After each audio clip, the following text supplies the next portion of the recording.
¿Qué pasaría si les dijera que en el mismísimo corazón del cristianismo hay una historia oculta, una división profundísima entre sus dos figuras más importantes?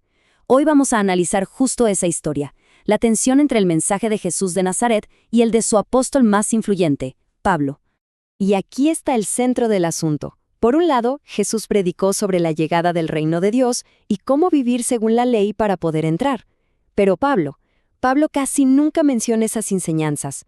Su mensaje se enfoca totalmente en la salvación a través de la fe en la muerte y resurrección de Cristo. Entonces, la gran pregunta es, ¿de verdad estamos hablando de la misma religión?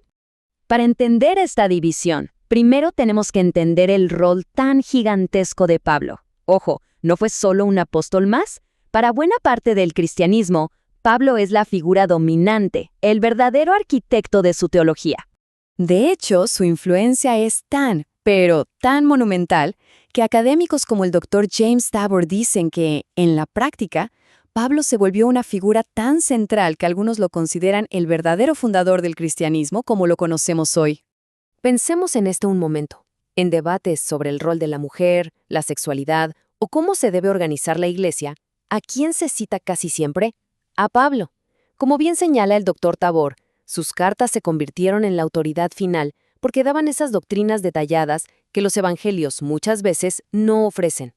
Bueno, para desentrañar este misterio, no podemos simplemente mezclar todos los textos y ya. No, tenemos que actuar como detectives históricos, ordenando nuestras fuentes para encontrar las palabras del propio Pablo, o sea, las pistas más antiguas y confiables que tenemos. Los académicos hablan de 4 capas de material sobre Pablo. La más externa es el libro de los Hechos, que es una biografía escrita por alguien más. Luego vienen cartas escritas por una escuela paulina y otras que están en disputa. Pero en el núcleo, la base de nuestra investigación, están 7 cartas que casi todos los expertos coinciden que sí, que las escribió el propio Pablo. Estas 7 cartas son nuestro punto de partida. Son los documentos cristianos más antiguos que existen. Punto. Nos dan acceso directo a los pensamientos de Pablo, en sus propias palabras, sin filtros. Y es justo aquí donde encontramos las pistas más reveladoras. Al analizar estas cartas auténticas, de repente emerge un conflicto dramático. Y no se trata de un simple desacuerdo teológico, no. Es una lucha fundamental sobre quién tenía la autoridad para definir este nuevo movimiento. Los que conocieron a Jesús en persona o el que decía haberlo conocido en una visión. Aquí está el corazón de todo el conflicto. Por un lado, teníamos a los apóstoles de Jerusalén, como Santiago, el hermano de Jesús. Su autoridad se basaba en la experiencia directa, en haber estado ahí, con el Jesús histórico.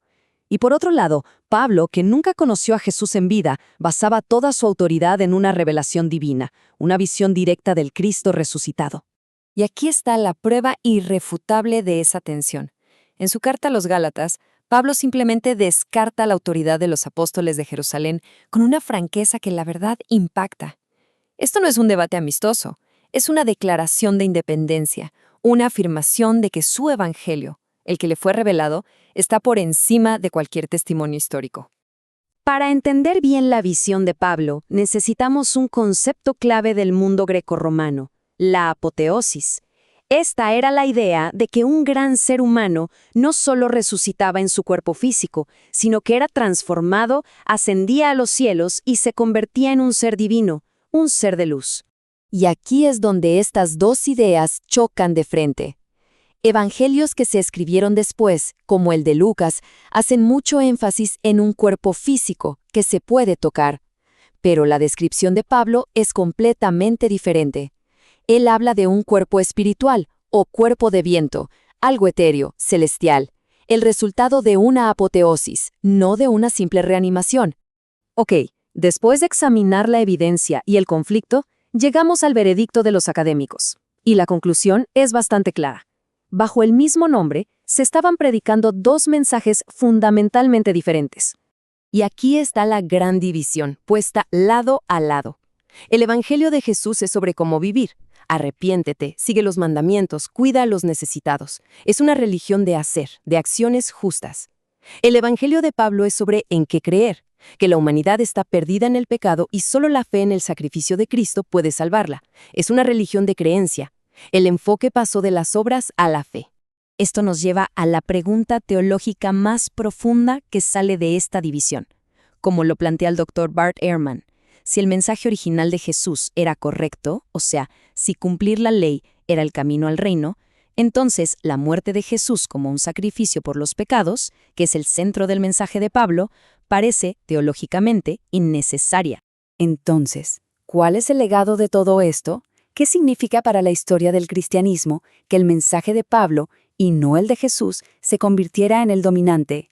El punto crucial es este. Pablo no creó el cristianismo de la nada. Ya existían seguidores de Jesús.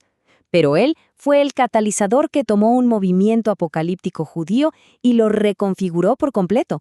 Lo desarrolló y lo promovió como una nueva religión universal, una a la que los no judíos podían acceder a través de la fe, en lugar de la observancia de la ley.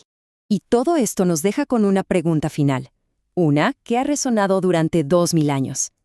¿Es el cristianismo la religión de Jesús, o sea, una continuación de sus enseñanzas sobre cómo vivir una vida justa? ¿O es una fe transformada, una religión acerca de Jesús, centrada en la teología de su muerte y resurrección, articulada principalmente por el apóstol Pablo? La respuesta podría definir la naturaleza misma de la fe.